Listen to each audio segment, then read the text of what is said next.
get like motion sick. And that's really how you can tell that you're getting older. Yeah. You know? Well, I mean, you do kind of have always kind of had an issue with that. Like you have to drive in the car. Yeah. You cannot ride roller coasters without wetting yourself. I can ride roller coasters. I just use the excuse of motion sickness as to why I don't want to. It's more just like, dude, falling to my certain death. It doesn't really seem thrilling to me, you know?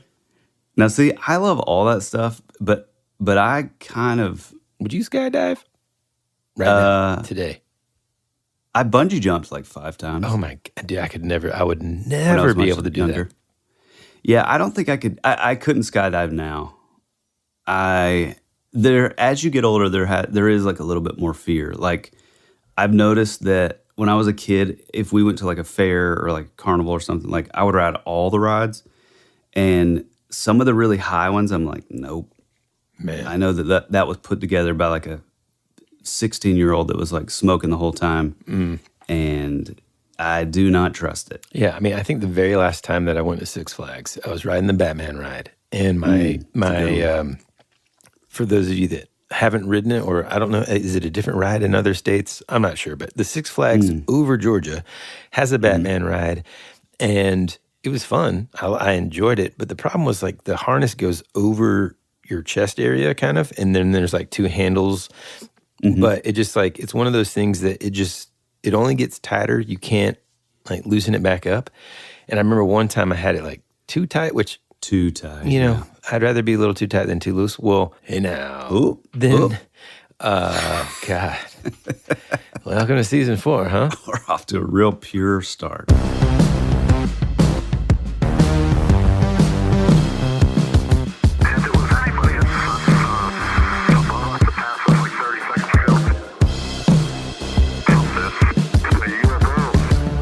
Howdy, folks, and welcome back to season 4 of your favorite podcast, That Would Be Rad.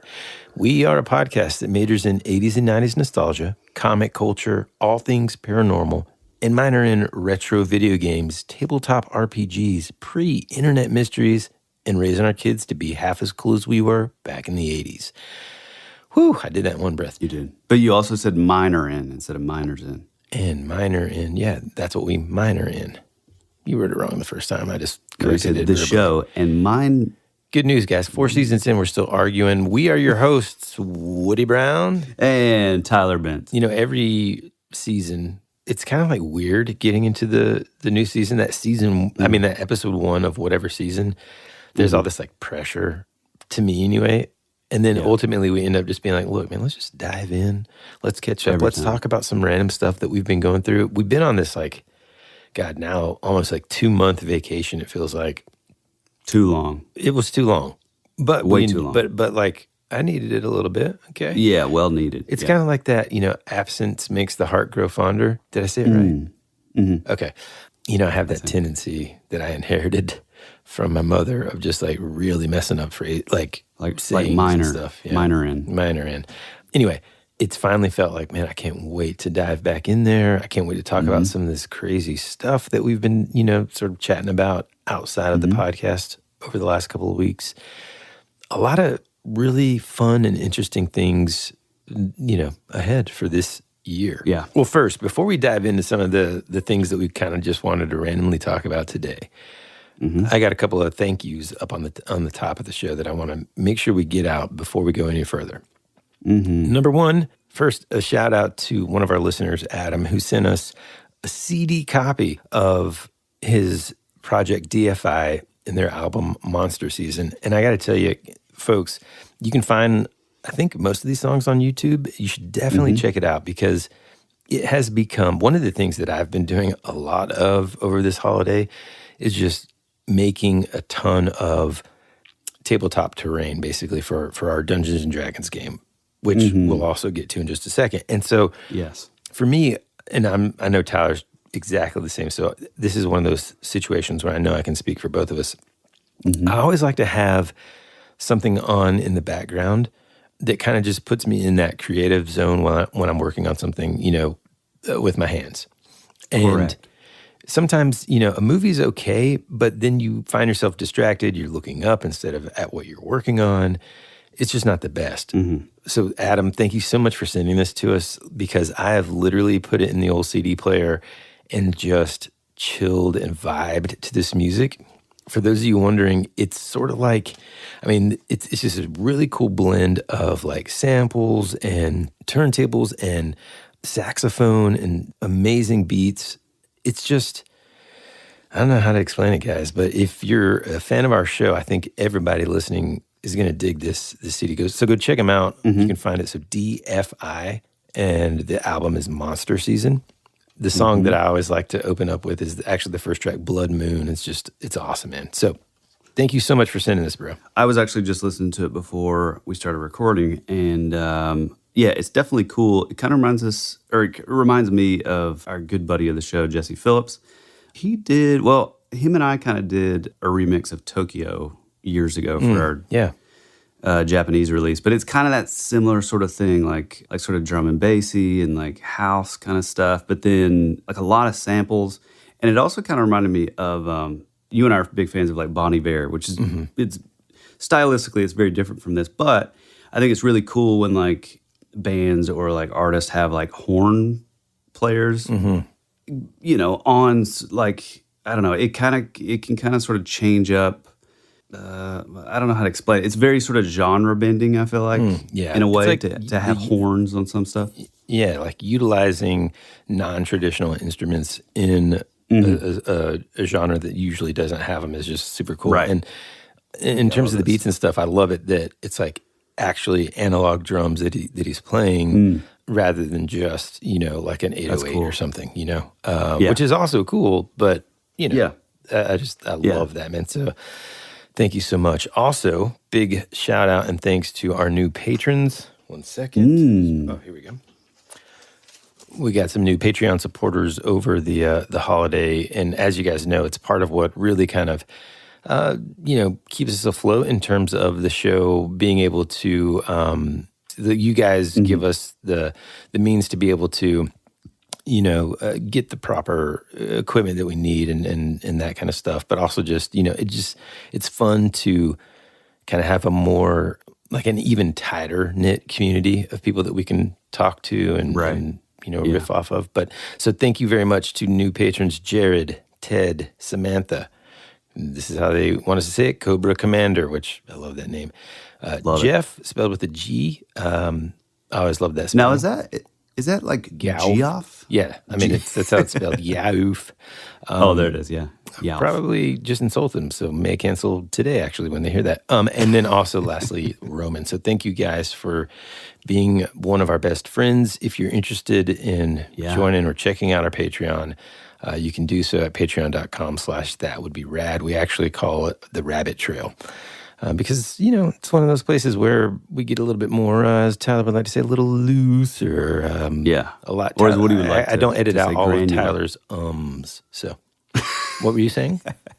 Yeah, you get like 25% more ums. Yeah. On it's the good Patreon. value for your money, for sure. Yeah. It is funny how, like, I think, I don't know, I could be wrong in this, but I sort of view our listeners as probably like two different camps. So like, one would be like, okay, I'm listening to this stuff because I like the topics. Like, I'm into paranormal stuff. I'm into like, the 80s nostalgia stuff. I'm into all that stuff. And then I feel like the other folks who really kind of get us are the folks that are here to listen to just our stupidity, our rambling, and the Patreon, the Rabbit Trail, is really that in its sort of purest form. So we really do appreciate it. And another way that you can, and I hate that we're just doing this so much on top of the show here, but one of the things that just makes our minds just explode besides, freaking, no, I'm not doing it here. This is not a sponsored part. I'm talking about how, like, when we get a new review or we get something in the mail, like Adam sent us that CD, it's incredible, man. It's such a cool, I don't know. It just makes us feel like we're actually doing something. We're creating something that is enabling us to connect with other human beings on this this world, you know? Yeah, for but sure. I got to read this latest review because it just made me smile so big. I immediately texted it to you. And so it's a 5-star review. Thank you. As they should be. And it says, I can't wait for season 4. I just spent the last few weeks nonstop binging this podcast. A friend from work, in parentheses, it says, thank you, Eric. Thanks, Eric. Also, thank you, Eric. Sent me a link to their episode about urban legends in the 80s. I was hooked from the first few minutes, and I haven't stopped listening ever since. This instantly became my favorite podcast. There are other shows that cover similar topics, but this is like, hard for me to say out loud because, it's like I'm complimenting us, but I didn't write it, they did. It says, I'm going to get this tattooed, by the way. Yeah, no kidding. The whole thing. And it says, but in comparison to Woody and Tyler, they sound forced, not as cool, and damn sure not as funny. So glad I was recommended this show. My daily life is better because of it. I mean, wow. Amazing. Thank you so much. That's incredible, man. Yeah. Yeah, it is interesting just being sort of a podcaster, which, I mean, we never really expected to be, you know? Yeah. It kind of just happened. For our new listeners, we just sort of wanted something that, we could leave to our kids. Because we were sort of talking one day, and just the idea of like, man, what if you found like a recording of your parents when they were younger? They're talking about like the things they're into, and like how cool would that be? And it was like, well, we already have the gear, because we've been in bands for years. We have the expertise in editing and sound design and graphic design. So it was like, why don't we just? I mean, we're already talking an hour every day. Yeah. So, so that's how we got started. But what I was going to say is like, sometimes sort of what Woody was sort of alluding to up top is like, being in a podcast, like, of course, Woody and I are always talking and stuff, but it is kind of a lonely thing because you sort of make this product and then you sort of send it out into the ether. And the only way that we really, know if like we're on the right track or we're, being entertaining or whatever is whenever we see these reviews and stuff. So they really do like make our day. We really appreciate it. Yeah. And everybody that reaches out, whether it's on our Instagram or whatever, it's just awesome. I mean, yes, we can tell when we look at like the data and all that, but that's boring, man. We want to know. It's so impactful to us whenever you take the time out of your busy lives to kind of let us know what you're thinking, or, hey, check this topic out, or, hey, that doesn't look like star jelly. That looks like, somebody threw up or whatever. I mean, like that kind of stuff is just the best, man. I love it. Which, by the way, you've refused to really talk about this, but tell me a little bit about this star jelly. Dude, let me just set the scene for a second, okay? Cue the spooky music. All right, I am walking, I was running in my neighborhood.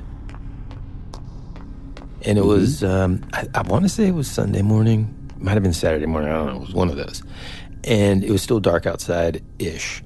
And of course it was. I had done a couple laps of the old hood, and I was actually kind of on my cool-down part where I just kind of like walk the last bit of the neighborhood.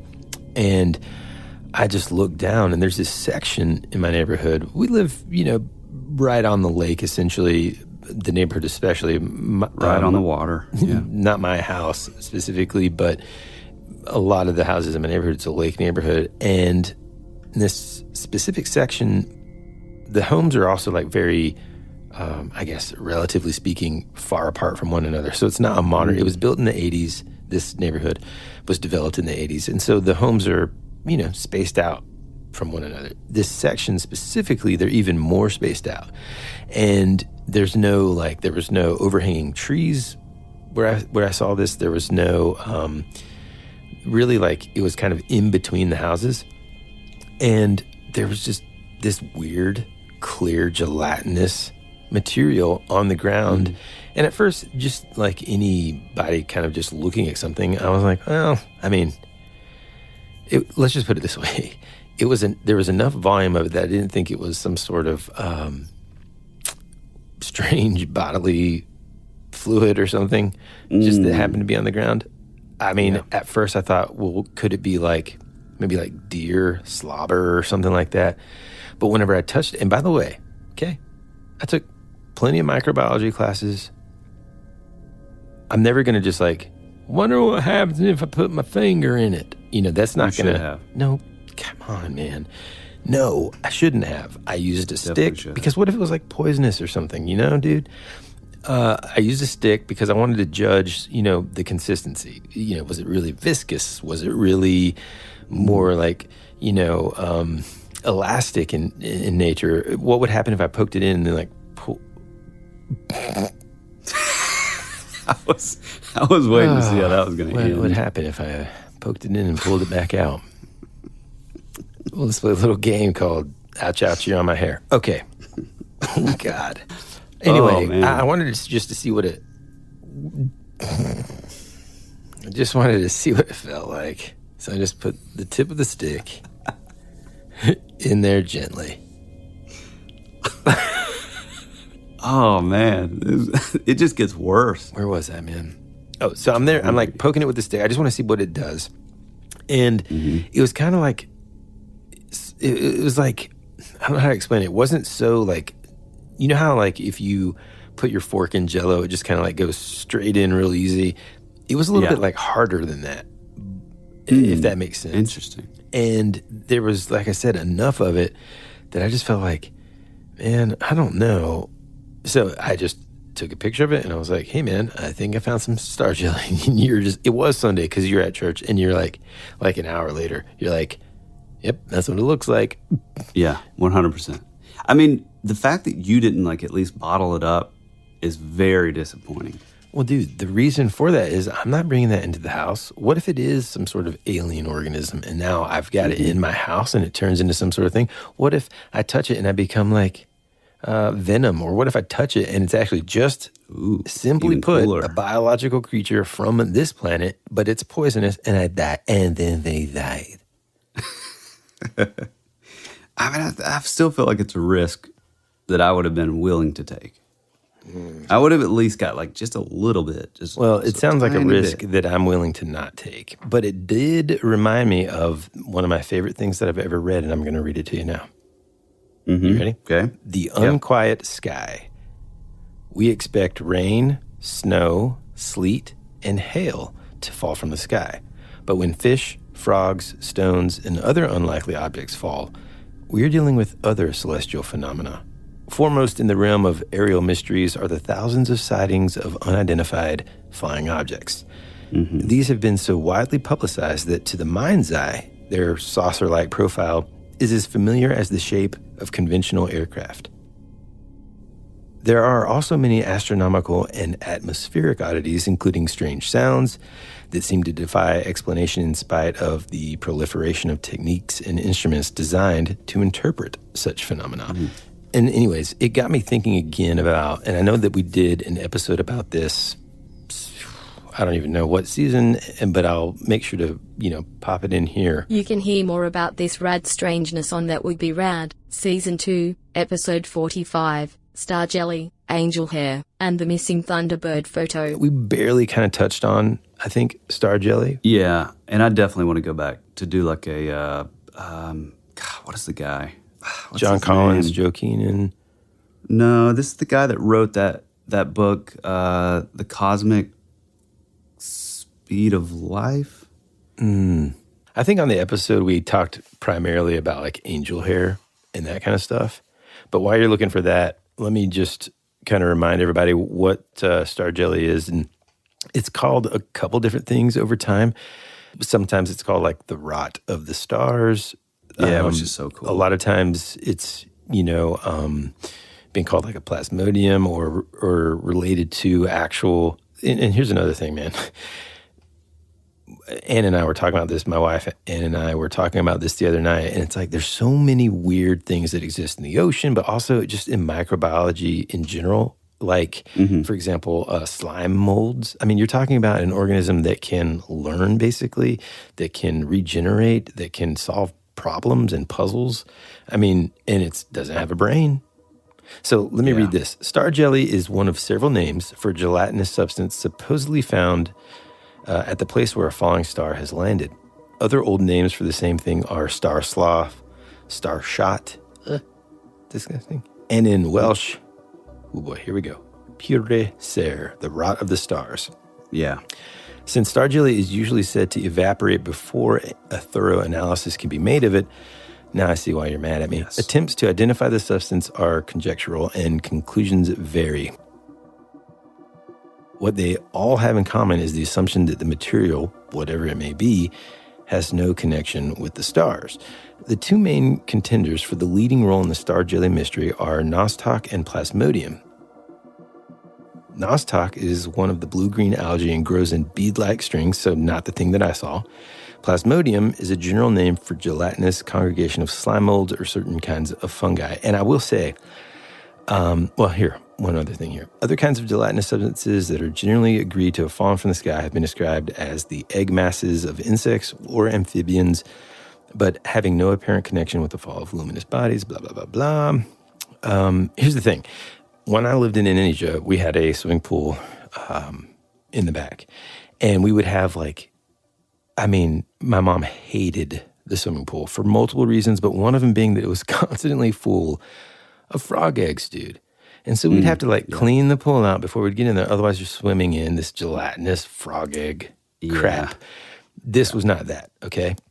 The other part of it, I looked up some plasmodiums and different, fungi that would possibly be in this area in North Georgia, close to the lake. It's not impossible to think, oh, well, this one, I've never seen anything like this before. And all of the pictures that I looked up were not this. So, the next day it wasn't there. So I'm not sure what it was at all. It was interesting, though. Yeah, the book, by the way, the book I'm thinking of is by Trevor James Constable, and it's The Cosmic Pulse of Life. That's it, dude. Yeah, he's one of the, if not the first guy to really talk about and again, we're going to do a full episode this season on this, but it's he talks about sky jellyfish and these sort of creatures like sky beast or sky whales. Yeah. And I kind of think that even the rods phenomena, I think they're probably, linked in there. So yeah, that stuff's fascinating though, man. Yeah. After these messages, we'll be right back.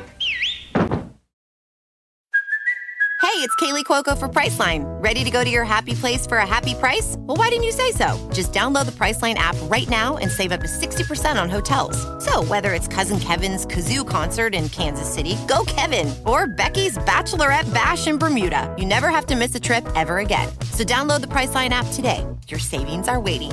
Go to your happy place for a happy price. Go to your happy price, Priceline.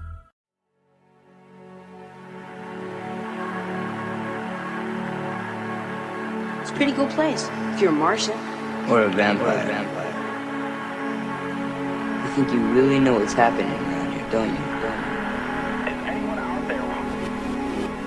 We're fighters for truth, justice, and the American way. Hey, this is Woody. And this is Tyler. And you're listening to That Would Be Rad. And now, back to our show.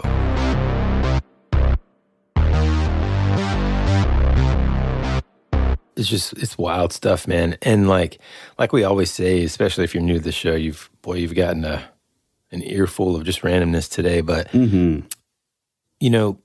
our take on a lot of these things is typically it's the name of our show, right? That would be rad if that was a thing. And if that's a thing, no matter what, these phenomena exist and nobody really knows a lot of the time what they are exactly. Sometimes, it could be a mistaken biological being. I think over the break, I posted this picture of this crazy looking, I don't even know, like a cat-like creature that exists. I mean, there's just so many creatures that exist on our own planet that are just incredible to look at and mysterious and elusive that it's really hard for me to just draw a hard line on X, Y, Z is non-existent or is this or that. The mystery about it all, and I guess the pursuit of finding out more and learning more is really what it comes down to in terms of our entertainment value. Oh, yeah. So would you say, kicking off season 4, how would you say that your opinions have changed with the amount of like research that we've done, for 3 full seasons. I mean, the funny thing is, I think about that a lot. Actually, I even like watch shows differently. We were just talking about this. I don't think we had hit record yet, but we were talking about True Detective. I went back and watched the first season so good, because man. like it was just like the fact that a new season came out. I didn't watch season 3. I watched season 2, but I remember not liking it as much. And so anyways, it sparked me to be like, man, I want to go back and watch season 1. Especially since when we did, what was the episode where it was like the guy like in the King in Yellow and stuff? Yeah. And somebody had said, oh yeah, that reminds me of True Blood. And I was like, True Blood, Jesus. That Which reminds we've me- watched True Blood too. We actually love True Blood. Yeah. The first few seasons. Yeah. I thought Michael's character was hilarious. It was amazing. And also, what's her name? Well, there's 2. Oh, There's yeah. Lizzie Kaplan. And also, who we're our definitely favorite. going to have on this freaking show, Deborah Ann Wall. She's going to be a guest, and I can't wait I don't for think it. that's right. Deborah Ann Wall? Yeah, it is. Probably I thought it was like a Deborah Ann Wool. Wall. That's what I said, Wall. You said wow. Wall. I don't know how to say it right, but she's going to be a guest because she's super into D&D. Okay, anyway. I went back and watched it, and it's like I notice things more now because they talk about the King in Yellow. Yeah. It's sort of like, when you're a kid and you have a favorite car and you feel like, for me, this is how it was in my family, like, yeah, I really want this car. And they're like, well, I hope you get a job. And then the next thing, you're just constantly seeing that car drive by. That's what's happened with this show. It's like I view the world through a different lens for sure. That said, besides the star jelly and then maybe what I saw in Michigan out of the corner of my eye, maybe like Bigfoot just hightailing it through a cornfield.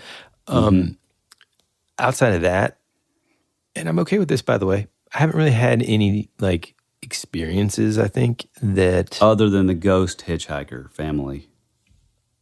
You did have that. Oh, God, yeah. Well, but You that always was before. forget Yeah, that. but that was before the show. I'm saying like I haven't since, like my eye is on that like side of things, and I just haven't. I say that, and like I'm not putting this in the show, but I do need to tell you this. So the other morning, dude, this is dead serious. Okay. Wait, why can't we put it in the show? Well, it's a little too personal. You sharded again. No. I was out. I had just dropped Woodrow off.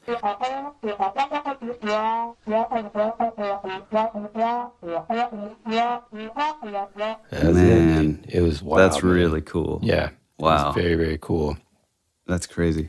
Yeah, you know that was like one of those things that I remember like growing up being into anything like with like ghosts and stuff, and that was like such a big thing back in the day to hear about like suddenly like we smelled flowers or like cigar smoke or like grandma's perfume or I've always thought that was really cool. Yeah. Maybe I'll put that in the I feel like it's personal, but I think I like the idea of the patrons being able to share that experience with me, I guess. Yeah, cool. Anyway, so to answer your question, I think my perspective has changed. I'm far more open-minded. Even just whenever you said, oh yeah, I think, the sky, like you mentioning sky beasts 10 years ago to me, I would have been like, yeah. You know what I mean? Or even you used to talk about rods like it was going out of style. Jose Escamilla. You used to like mention that all the time, and I would just be like, okay, cool, man. I don't know what it is. Okay. Yeah. It's just I'm way more hip to the conversation, man. Like I was so closed-minded. That's one of the things I'm so grateful for in this show is it's opened me up to like all these cool stories, these events, these things that I had no idea about. Ever. Yeah. I just stopped. It's like I stopped being interested in it at a certain point whenever I was a kid, and then just never got back in. So it's like I'm diving back in to this wealth of fun stuff to talk about and to learn about. Yeah. Yeah. 100%. What about you? What about you? No, I definitely agree. I mean, it's been interesting for me too, because like, and I've said a million times, like I was the kid checking out the, supernatural and paranormal books from the library. So I've been like a long time fan of this stuff, but it is interesting for me, because the like wealth of research, going into these shows and stuff, I feel like I've made multiple sort of changes, like starting out the show on season 1, I thought UFOs were like more than likely probably an extraterrestrial thing with like hints of like interdimensional sort of attributes. Mm-hmm. And then I would say it sort of moved more into like, well, maybe everything is interdimensional. And I'm still on sort of in this mode where I think a lot of it may sort of all be kind of like tulpa generated, or like sort of this sort of egregore thought form kind of stuff, where like we're sort of maybe imprinting these things on our reality. And then as of this last season, which has been a real big turn of events, I would say that, like the Fomorians and like the Nephilim and this sort of like Book of Enoch and like fallen angel thing, like maybe a lot of these like cryptids and that kind of stuff are actually linked back to that, which is the same stuff that in the ancient Irish folklore, they were basically talking about the same stuff, and they were called the Fomorians. I kind of think that, yeah, I don't know. I feel like the older you get, I feel like if you're doing it right, and this is something that we've sort of said since day one. Judgmental, but okay. Well, I'm just going to say, I think if you are open-minded enough and you do kind of throw out your sort of confirmation biases or biases, I guess. I think for us, sort of our motto has always been like, it's okay not to know. And so like, we don't really know what any of this stuff is, right. But I kind of like the fact that our views have sort of changed, through like multiple seasons. I think that's kind of a healthy, Yeah. outlook. Oh yeah, man. And I mean, I think like it's cool to watch that progression and to know that it could possibly change again. And Yeah, right. Because it's like you might hear another theory that's like, oh man, that's really cool. I mean, we were talking about the true crime stuff before we got started too, and how much fun it is to kind of. I think that's what's so addicting about true crime to me. I don't like the gore of it, and I don't like the heartbreak of it. Yeah. I like the discovery of how the detectives. I love Columbo, and so I like to see that in real life. Yeah. And then another thing that's been so fascinating to me is I just don't think I ever realized how much I loved time travel and the concept of time travel and stuff. It's become like I basically make everything time travel. Why is Bigfoot here? Because he's time traveling. We were literally just talking yesterday about, is it premonition? No, predestination. Predestination. Yeah. I say that every single time. If you guys like time travel, go watch this movie Predestination, and make sure your phone is like out of reach and you're really focused, because I had to look up what does it all mean, Basil? Yeah, it's a trip, but man, is it like, it's amazing. Yeah, it's a great movie. It's weird. It's definitely weird, and it's one of those like you feel a little like your mind feels a little swimmy. Now, speaking of movies, did we talk about Godzilla -1 on the show at all, or was that just kind of like? I'm not sure. I don't think so. Well, which don't spoil it, because I'm not going to spoil it at all. But they are re-releasing it in theaters for a third time. In black and white only, though, which is cool. So freaking cool. Yeah, that's real cool. Like Woodrow was asking if we would go back and see it, and I was like, I mean, I've seen it like now 3 times in the theater. Have you? Yeah. I didn't know that. Wow. Well, maybe it's just twice. I took Woodrow, and then we took my dad, who like my dad traditionally I don't think would. It's just, dude, I'm telling everybody listening right now, if you like Godzilla, no matter what, which is basically where I'm at anyway, then you're going to love it, I think. If you're a Godzilla fan especially, I think you're going to love it because of how it really pays an amazing homage to just like the original Godzilla in general. It's just very, very well done. Also, the difference between like sort of the big blockbuster American Godzilla and this one is like this one is the characters you actually care about. The characters are people that you feel for, that you sympathize with, that you empathize with.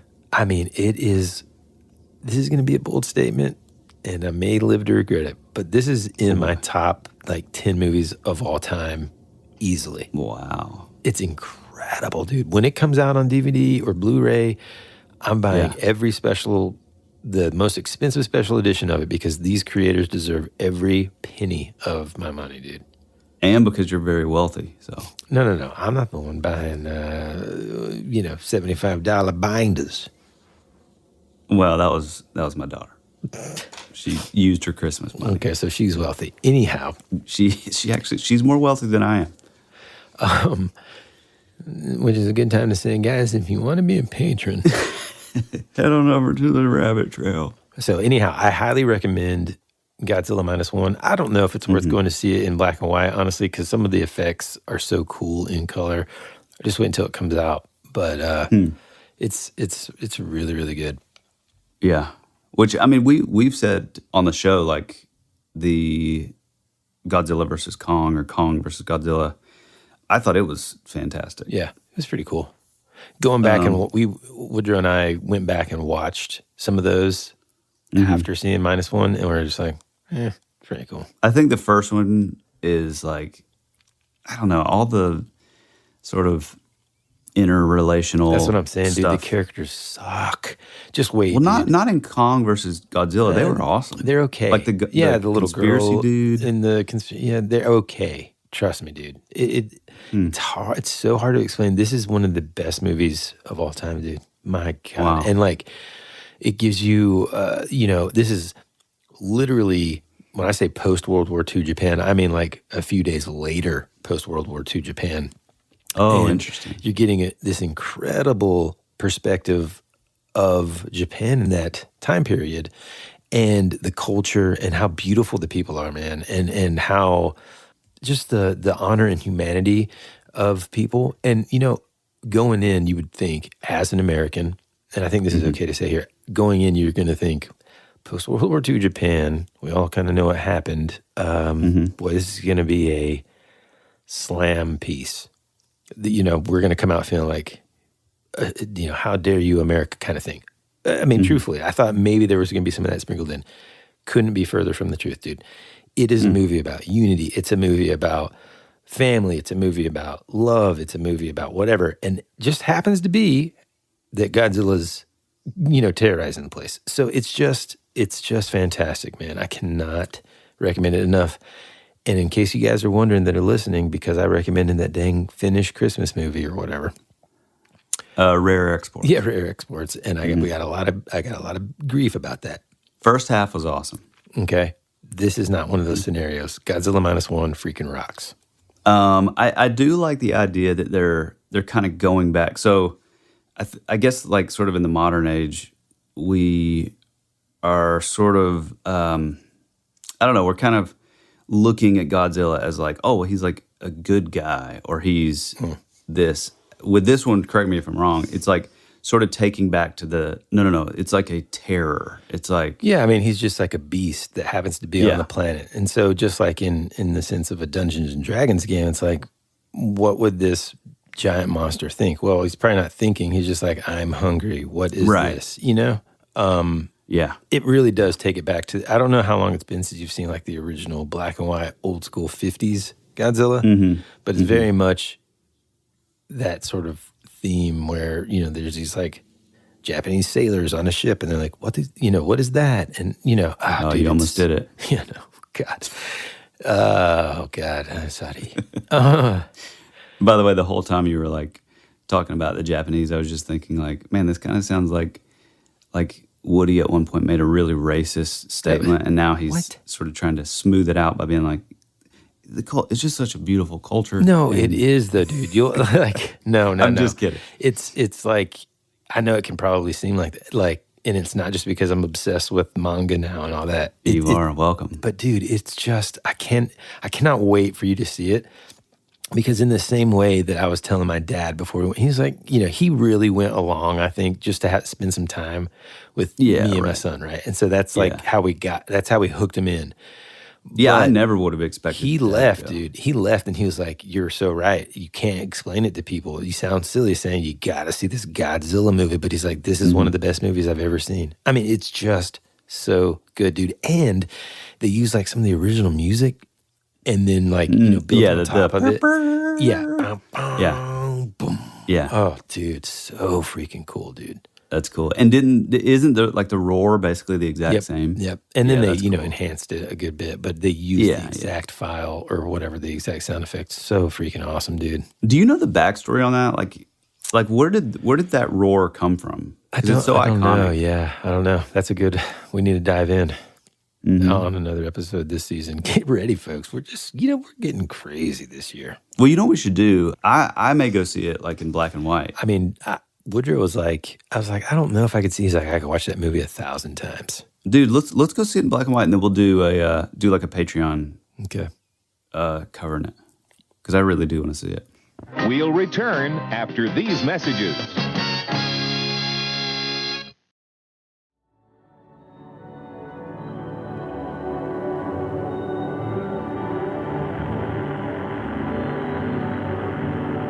There's something out there waiting for us.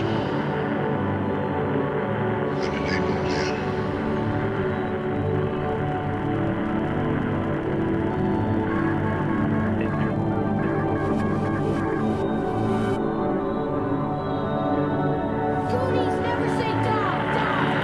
Hey, this is Bryce Johnson from the Bigfoot Collectors Club, and you're listening to Tyler and Woody on That Would Be Rad, because that is rad.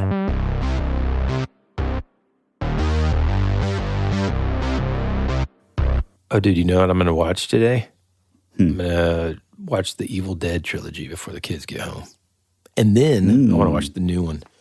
I've heard it's good. I haven't seen any of it, though. Yeah, and so my reasoning behind it is it's been so long since I've watched the Evil Dead stuff that I don't want to just jump into the new one. I want to just kind of immerse myself in it. I remember, I was fairly young. I mainly remember Army of Darkness, and I loved. I saw it in the theater. Well, I didn't see it in the theater. My mom would have let me watch that, but I remember going over to probably Jeremiah's house, my buddy Jeremiah Perez, who was like our guy buddy. our buddy, in high school who, well, I mean, I say my buddy because I've known him longer, so. Yeah, but the thing is, though, him and I were born at the exact same time, and we shared incubators. Oh, God. I think we've talked about this on the show, how Tyler and I will just go back and forth on something just to prove to the other in a joking way, but most of the time I'm right. No, most of the about time. who knew about something first. Listeners, Which, do you have if we're that being friend? honest. Do you have that situation with your friends where you always try to Tyler's always trying to one up me? Oh man, right. see, I told, or I'll be like, man, I just watched this thing. Told you. It's like no, but because that is the case with us. I literally told you this 15 is years so ago. fake. Man, you should watch Akira. I gave him a 3-in-1 volume of One Piece, and he still hasn't read it. And one of these days, down the line, that says nothing. He's That going to lends say, nothing "My to God, your this argument." is so good." I'm going to say, "Tell you." Oh, you know what? We did start the show, by the way. I mean, with the kids? Yeah. What'd they do about that head chop in the first episode? Missed it? Maybe they missed it. Yeah, I was making breakfast, so actually, I mean, maybe, dude, they say some maybe bad. I missed it. Yeah, they say some bad words in it, dude. I just feel like maybe your oldest. It's not too bad though. Okay, but they said the F word in the last episode. Oh, really? Yeah, but it's awesome the way it happens. Though. Anyway, the point is this: Tyler's always trying to prove something, but Jeremiah was the guy in my high school who just, he's the one that showed me the Halloween franchise. He always had a great scary movie VHS collection. And I say scary movie, but also just stuff like The Evil Dead, which I don't know why, I don't really consider it scary. It's more because it's Sam Raimi. It's this weird campy kind of gross, but also hilarious movie. You know, it's like horror comedy. Is that even a thing? I don't know. Well, I mean, Bruce Campbell is like Yeah. like such a natural sort of ham, you know? Yes. Which I think is why I loved Army of Darkness so much, because he just had so many great one-liners and stuff. But I've heard the new series is actually like pretty scary. Oh, the series. Yeah, see, I haven't even seen the series. Yeah, I haven't either. Huh. Maybe I'll go back. Maybe I'll watch it today. Yeah. I think it's a good idea, you know? Mm-hmm. Oh my gosh, I can't believe I haven't brought this up yet. Folks listening, you know, earlier, before we really kind of got started, we were talking about our kids getting into collecting, and you were talking about your girls getting into Pokemon. And my kids are kind of into it. They got some cards, but they're just not like, they're the kind of kids that are just like, I mean, wait, what? The game? So we got like the starter kit so they could learn how to actually play. And of course, they're just super into video games. But anyway, all of that to say, you know, listeners, you know that when I was growing up, I had so many, just like all of us, baseball, basketball, football cards. Yeah. Well, one day I just happened to see this thing pop up. And honestly, because of AI art and because of how easy it is to manipulate a photo nowadays, I thought that this was completely fake. But I saw this person who had a basketball card, and on the basketball card, sitting on the front row of this New York Knicks game, were the Menendez brothers. And I thought, no way. Okay? This is fascinating. As I looked into it, it turns out that it's a real card. And when I looked at the card, I was like, oh my God, I have that year of NBA hoops basketball cards. I wonder if I have it. So I went into my, studio closet here. You broke into a card shop. Broke out broke into a card shop. No, I took out all my basketball cards, which I actually have I have less basketball cards than baseball cards, of course, but I have more basketball cards than football cards. Just a bunch of trivia that you probably don't need to know, but I just thought you should. Anyhow, I'm kind of going through, and sure enough, dude, I have the card, and it's just in pristine condition. It's a Mark Jackson New York Knicks card, and in the right-hand side, you can see the Menendez brothers right there, sitting there. So for those of you that wonder, it's a 1990 NBA Hoops card, number 205, Mark A. Jackson, who apparently won the Rookie of the Year honors in 1988 after setting the NBA rookie record for assists. Never heard of him. Yeah, I don't remember him at all. But, I mean, isn't that wild, dude? You can see them. They're just sitting front row. Now, this would have been, if I'm remembering, it's been a while. Speaking of true crime stories, I don't remember the details too much other than the obvious ones. They killed their parents. I think after they did that, they just went on this spending spree. I think they bought a Porsche. I think they just went to all these things, including front row floor seats at the Knicks. And I think it just, think about this, dude. What are the odds of the fact that you're sitting on the floor, you got floor seats, you just happen to be on a basketball card that year, and it's two of the most infamous freaking murderers of our childhood. Yeah. Are on this card. It's crazy, man. I sent Tyler a picture of this card. I was like, dude, check this out. And I don't know if your reaction was like mine. You thought, dude, that can't be real, right? Well, what's weird is I feel like I had heard of it. As soon as you said it, I was like, wait, I kind of feel like I'm not really a huge sports guy. I mean, I loved the golden era, Chicago Bulls and all, but I was always kind of into music and art and stuff. So sports never really did it for me. But I do feel like I had heard that somewhere along the line. But man, when you see the picture, it is really interesting because it's if you know the story, and then knowing that they're just balling out of control, getting floor seats and stuff. It's wild that this is sort of captured in forever. pop culture, forever. Yeah, man. I mean, it's just like you said, what are the odds? Yeah, and that I still have it, which is pretty awesome. This is the lesson. And so we're going to be doing a giveaway. No.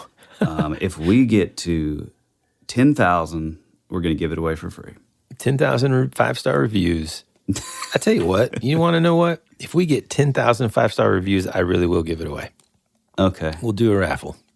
Man, that's a lot of reviews. I don't know. Are there any, like, do you want to spill the beans on any sort of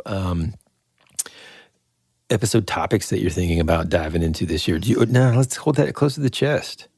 Well, I'm going to give a little teaser, and I'm not going to give anything away with this. Okay. But and if you do, I'll just cut it out. Go ahead. Yeah, just cut it out. Part of the reason that, there's been a little bit longer of a release than what we wanted is we're trying to sort of coordinate with a possible guest, which we're over the moon about.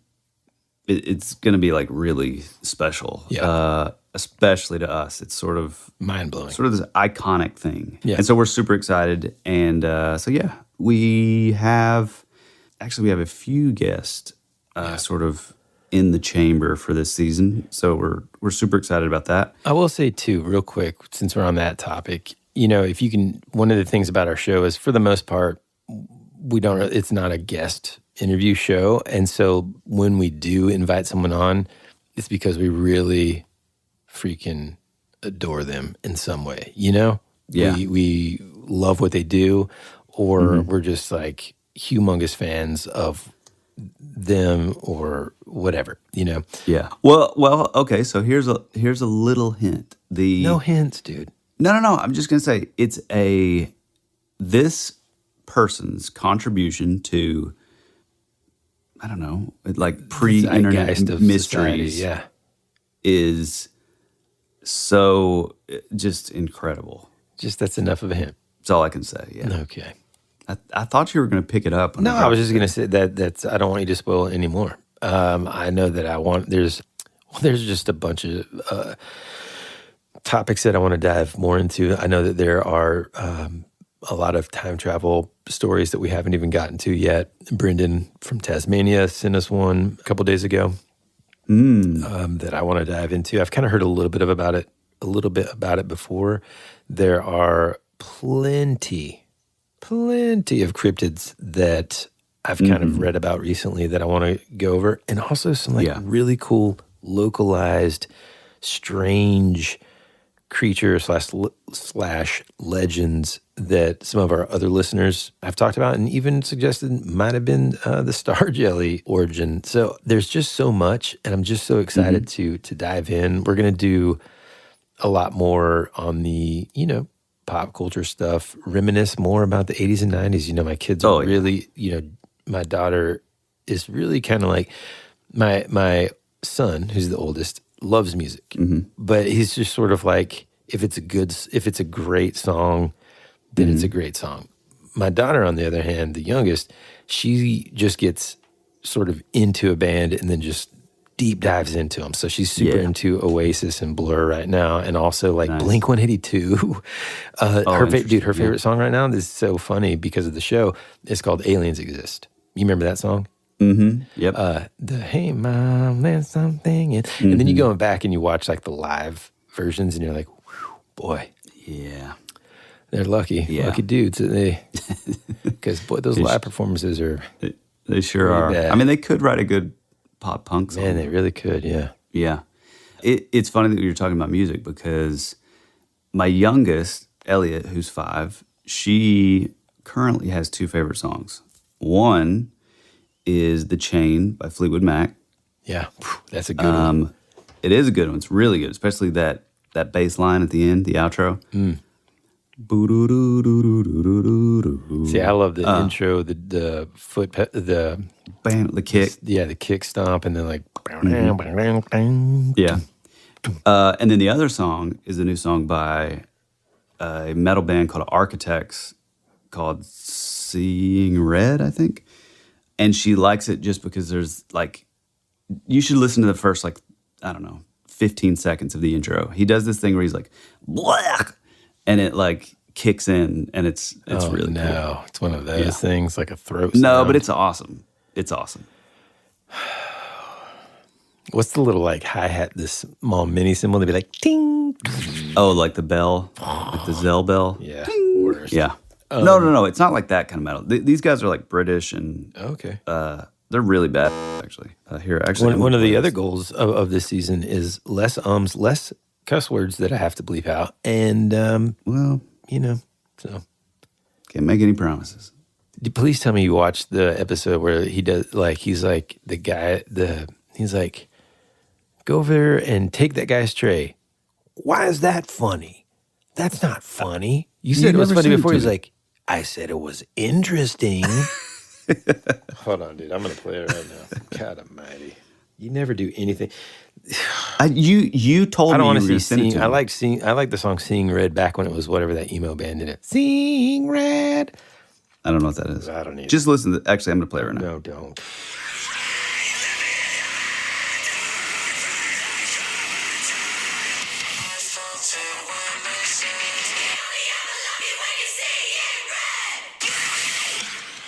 I mean, that's really cool. I like the almost like, it reminds me of the Pink Floyd sort of school chorus or whatever. Yeah, the gang vocals. But also like, hey man, I just want to be able to understand what you're saying. Don't yell at me, dude. Like the whole, dude, they're I mean, awesome. It's cool. Don't get me wrong. It is cool. But also, sing it, man. Hey man, just sing it. Well, I just think it's funny because my 5-year-old, like my oldest Amelia is like, she dabbles in like some pop stuff and like sort of indie stuff, but Elliot is like, I mean, like the heavier the better, which is pretty funny. And it's like, it wasn't me that like pushed it on her. I would be like, oh, this song's cool, and just like, play like one metal song in the midst of like all these other pop songs, and it was like that was the one that she, zeroed in on. Yeah. I don't know if what I'm going to show you is going to be as funny if it's just the audio, because you really got to see it is the problem. But it's. I do want to hear it. You just cut it out if it's not funny, but I do want to hear it. God, because you got to see his face, dude. Dog is loose. So Hold on. into Fairfield Mall, as I become a little character named Carl Havoc. Suffice it to say, Carl's a lot. We are going to be capturing real reactions from people as Carl kind of messes with their day. Takes their lunch tray, steals a fry off their plate, talks loudly on his phone about his dog is loose. So let's get started as I become Carl Havoc. Oh my God, I don't even look like myself. Which, dude, you should see his face right now. It doesn't even look like a real person. Oh my God, this guy sucks. This is going to be so funny. God, I love like the canned music. God, dude, you gotta see this, dude. Watching him walk is so funny, dude. It doesn't even look real, dude. Okay, here we go. Hey, Carmine, this is Craig coming at you, okay? You see that guy over there? I want you to go over and take his tray. Go take that guy's tray over there. Carmine, can you hear me? Carmine. Too much f***ing shit on me. What? There's too much f***ing shit on me. I can't breathe. You're fine. I can hear you breathing. I'm so hot. Carmine, relax. Take a deep breath. I can't. Buddy. I can't do this. We did way too much. You can do this. I'm telling you I can't. I'm so hot. Look, you're fine, okay? Go over, grab that guy's tray. There's too much I mean, I can't. Listen to me. Go over to those ladies. I'm gonna rip the f***ing head off. Do not rip the head off, Carmine. I'm telling you that I am. Do not rip the head off, I Carmine. can't see out the sides of my eyes. I'm ripping the f***ing head off. Please. Carmine, don't rip the head off. That's ours. I'm taking the chin off. It kills. The chin kills. Yeah, it actually does kill. It's quite heavy, Craig. You don't know. It kills. Go over and kick the table. Go over and kick the table. What's that do for the greater good? It's funny. Explain to me why it's funny. It's because she's alone? You thought it was funny. I thought it was interesting. I'm gonna rip the f***ing head off. The prank is that there is a real guy in here. That's the new prank. Anyway, it keeps on going. Oh my God! You gotta send that to me. That's well, I can't. So it's on funny. Netflix, man. It's not on YouTube. That one is. Oh, not on well, YouTube. just tell me what It's episode? season 2, episode 1, like in the middle. Okay. Oh my God, dude! God, that's I don't know if funny. that's gonna make it into the show, but it's just Oh man, it's so that's funny funny. and so weird. And then watch right after that, watch season 3, episode 1. It's the very first sketch of that episode. It's the VR one, and it's so incredible, man. Oh, it's so That's funny. awesome. Yeah, so getting back to like some of the stuff that we're excited about talking about this season, I kind of want to go back into, I don't know that we've ever actually done like a real Men in Black episode, have we? No, not an official one, I don't believe. Because there's some like really fascinating stuff, you know, like there's a ton of great material out there, like Nick Redfern and David Weatherly have talked about it a lot, but there's some also like sort of anomalous aspects of the Men in Black that I think would be really cool for the show. You know, that sort of, I don't know, just sort of obscure sort of parts of that sort of mythos that I think would be pretty Well, cool. I mean, selfishly, to be honest with you, other than just kind of the little bit that we've talked about it before, I actually don't know a ton about it. You know, I mean, we talked about it, of course, when we talked about Polybius back in season 1, seems like ages ago. And we've talked about it here and there with several of the, you know, experiences, probably the Flatwoods monster or, you know, any of that stuff. Any time that we've had those kind of episodes, but I definitely want to dive into it because it's an interesting phenomenon. You know, I mean, at the very least, you know that there have to be some sort of like government agents that arrive, which tells you, okay, well, maybe this phenomenon was a little bit more intense than the skeptics would believe, and that's at its very just like surface level, you know. Yeah, that's the but least so, it could be. Yeah, so that's what I'm saying. Like, I think the stuff that I find like fascinating about it is are sort of these encounters where, and you know, the majority of these happened in that sort of golden age of ufology. You know, like 50s, 60s, early 70s. I mean, there has been like sort of, you know, Men in Black sightings like since then, like the one in Niagara Falls, right where you were actually, that hotel. But yeah, like the encounters that are fascinating to me are the ones where, you know, they kind of come in or they show up at a house and they don't really know how to act, or like, you know, one doesn't have any lips, so he's wearing like lipstick to make him look like he has lips. And I don't know. I think there's some really fascinating, like that crossover. That stuff is so weird. Yeah, it's super weird, and it definitely kind of lends itself to me to, you know, possibly like the Black-Eyed Children, or Black-Eyed Kids, if you will, or, you know, a lot of that kind of like, I don't know. There's a lot of these like we do in every other season. We sort of try to, you know, create kind of parallels between different sort of areas of like the paranormal, if you will. And yeah, that's definitely something that I'm psyched about on this season. Yeah, because I think when people think of Men in Black, of course they think about you know, Will Smith and Tommy Lee Jones. They don't really, or like I mentioned earlier, just some sort of like government agent. It wasn't until we started this show, and certainly probably last season or maybe the one before that I found out about like, well, she also has horse hooves, or you know what I mean, like that kind of weird stuff. That is just like, what? You know? It's very, very weird. So. Well, this has been as random and rambling as ever, and I would say that this is the perfect kickoff episode for season 4. We're super psyched. We can't wait to dive in and get granular this season. If you want to find us, and if you're a new listener, head on over to our Instagram, leave us a comment, shoot us a DM if you have your own story. That is one thing too. I know that we stress in the other episodes, but I really want to stress that one of the things that we love the most, like Woody was kind of talking about at the top of the show, is, you know, we love hearing back from you guys. We love hearing whether it's like a review, or, you know, you guys jumping into the comments or a DM, or even leaving us a voice memo on our website.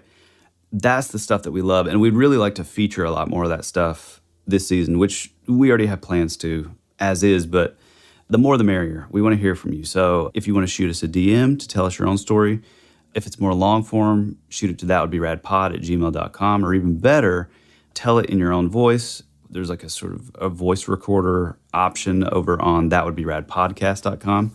There you can go to any sort of podcatcher. You can listen to the show. You can leave your own story. It's sort of a one-stop shop over there. Buy us a coffee. Go find some merch. All the things. Oh, the Patreon, the Rabbit Trail. Yeah, that's obviously. Head on over there and join the Rabbit Trail if you want more of what is over here on the free feed. And, it really means a lot to us. Absolutely. You got anything else, Woody? I think that's it, pal. All right. Well, we love you. We appreciate you. And as always, be rad. That's the way it goes.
Clouds in a time where I just needed some sunshine. You were already dead, for you became a ghost. You always said our future would be a parade of flowers, but now all that's left is a single rose. That's the way it goes.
Granted. I'm wondering if that got too in the weeds, because we didn't really like talk. It was just kind of like talking about. I thought we were going to talk about that a little later. I don't know. Should we stop and restart? Oh God! I feel like my voice sounds weird. I think this magic mind's making me nuts over here. Oh, should we start over, dude? I just No. Howdy, folks, and welcome back to Wowzer. Shh.